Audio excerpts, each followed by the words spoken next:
All right, guys, welcome back to the channel. Welcome if you're new. Thank you for taking time out of your day to check the video out. We have more PlayStation news, rumors, and leaks to go over and cover here today. So do me a favor before we dive into today's topics. If you end up enjoying this video or finding it informative, be sure to leave it a like. It helps the videos out more than you know. And if you are new here to the channel, please consider hitting that subscribe button as well. We're starting here with the big announcement today for the Elden Ring Shadow of the Erdtree DLC or expansion. I think based off of the information we're getting here, it's safe to say this is a pretty massive expansion. I'm going to go over new details that were compiled by Okami13 over on Twitter. So apparently when it comes to Shadow of the Erdtree, it is From Software's largest expansion to date. You're going to be guided by Michaela, and you're going to enter the Land of Shadow, a completely new world from the lands between. Seamlessly travel back and forth between the Land of Shadow's vast maps.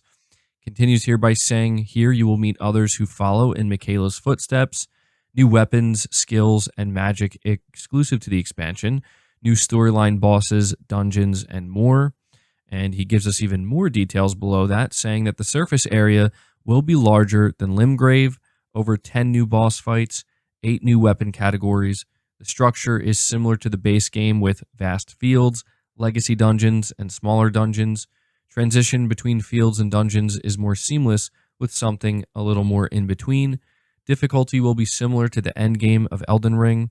There are bosses equal in difficulty to Melania, and of course, a poison swamp is confirmed. Now, the Shadow of the Erdtree DLC/expansion is going to be $40, and you can get it digitally, of course, but there will be physical versions of this game that you can pick up. I believe you'll be able to pick up a version of the game that comes with the base game of Elden Ring as well as the expansion, but there's also a collector's edition that actually went up for pre-order, and I have no idea if it's sold out. I would assume it already is by the time this video releases, but yeah, it comes with the statue and everything, so From Software is going all out for this expansion. It makes a lot of sense why they would do so, considering the incredible success that Elden Ring found. So yeah, let me know what you think about this DLC, and let me know if it's something you plan to buy and play. We're going to move on to the next topic, which is another update for Helldivers 2. First of all, we have the CEO of Arrowhead Studios acknowledging the situation with the servers, and he clarified a common misconception on just the idea of buying more servers. He went on to explain that it's not that simple. It's not a resource problem. It actually has something to do with the game's code or the back-end code. He said, quote, "We need to optimize the back-end code. It's not a matter of labor," end quote. And he went on to explain that they're hitting some real limits here. So yeah, when we acknowledge the fact that this level of success was unexpected for a studio like Arrowhead with a game like Helldivers 2, I mean, it goes as far to where even when they were developing the game and creating the code, they just didn't create it with anything like this in mind. So that's why it's taking longer, unfortunately.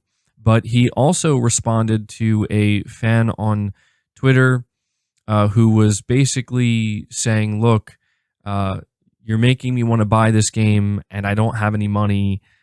And you can kind of see how that's becoming a thing, right? Where more and more people are talking about it and the FOMO is real. He replies by saying, if you have no cash, get it later. While we made a really fun game, it's worth waiting until the servers can support the capacity. I mean, as a CEO, I of course want the game to be as profitable as possible. But if you spent your last dollar and got stuck in server queues, I'd be heartbroken. And so, yeah, pretty cool thing to see the CEO saying here. He's being very transparent, just saying, look, obviously, as the CEO, I want this thing to be as profitable as it can be and for it to make as much money as it can. But please, if you really are, having a tough time with money right now, just at least wait until the servers are fixed and it's guaranteed you'll be able to play and get enjoyment out of the game. Very cool to see that from Arrowhead's CEO. And so that's the kind of latest update I have for you guys. It is worth noting that at one point in time, Helldivers 2 broke the 450K concurrent count on Steam and has entered the top 20 all-time concurrent list. So yeah, it's still climbing at this point. Moving on to the final topic here, we have a new report regarding the PlayStation 5 Pro and what some analysts have to say about not only the PS5 Pro, but GTA 6. It says here, following Sony's revision of the PS5 sales forecast, analysts say that they expect the company to set the PS5 Pro's release date in time for the launch of Grand Theft Auto 6. The highly anticipated game is expected to release in 2025, and analysts reckon that the PS5 Pro will launch later in 2024. Speaking to CNBC, Serkan Toto of Tokyo-based consultancy Canton Games said that, quote, there seems to be a broad consensus in the games industry that Sony is indeed preparing a launch of a PS5 Pro in the second half of 2024. He added, Sony will want to make sure to have a great piece of hardware ready when GTA 6 hits in 2025, a launch that will be a shot in the arm for the entire games industry, end quote. And on top of this, in this report from CNBC, they also highlight the situation that Sony is facing with reduced profit margins and how it seems like what Sony is maybe hoping for at the very least is that the PS5 Pro combined with GTA 6 and of course everything else they're going to do will be enough to kind of help them get back on track, so to speak. But I said that was the final topic of the video, but there's actually something else I meant to cover here with you guys, and it's a bit of an update from Sony regarding clarification, I guess you could say, on recent comments. We talked about how Sony's CFO and interim CEO for PlayStation, Hiroki Totoki, talked about PlayStation Studios and how they're not very good with money and they seem to be overspending, and that's something that he wants to get a hold of here. It seems as though he was actually specifically talking about Bungie in this case. And he also did clarify when he used the term going multi-platform or, bringing PlayStation to multiple platforms, he was specifically referring to PC and not Xbox and Nintendo. I think most people understood that, but again, it's kind of good to get that direct clarification so there isn't further confusion out there. But I want to go over this report from VGC. It says, during a Q&A session following Sony's latest financial results briefing, Hiroki Totoki was asked for an update on Bungie and whether he had any initiatives planned for the studio in the next financial year. Totoki replied that while he was impressed by Bungie's ability as a video game developer, he felt it could make improvements from a business perspective. Quote, I visited the Bungie studios and had meetings with the management, and I saw that employees working at the studios were highly motivated, showing great creativity, as well as an impressive knowledge of live services. However, I also felt that there was room for improvement from a business perspective with regard to areas such as the use of business expenses and assuming accountability for development timelines. I hope to continue the dialogue and come up with some good solutions, end quote.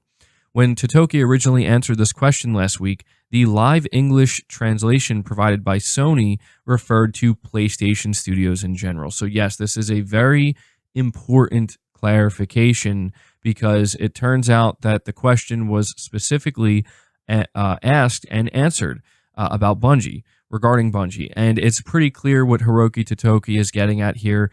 He's saying from the developer level, things are good at Bungie. From the management level, there are some problems, and they're going to have to, as he says here, come up with some good solutions. So, yeah, it's not surprising at all. We've seen that Bungie has been struggling, and we're just basically getting further clarification of that fact through these earnings. But to me, this is also a good sign that knowing when Hiroki Totoki was talking about PlayStation Studios, I had assumed he was talking about all or most of PlayStation Studios, which could certainly be concerning, right? Like, are all of these studios just wasting money? I'm sure Bungie isn't the only one. I mean, maybe we can think about like Naughty Dog as well with the cancellation of The Last of Us factions. I'm sure that, would be looked at as well. That's, money wasted, and we need to get better at not doing that, of course.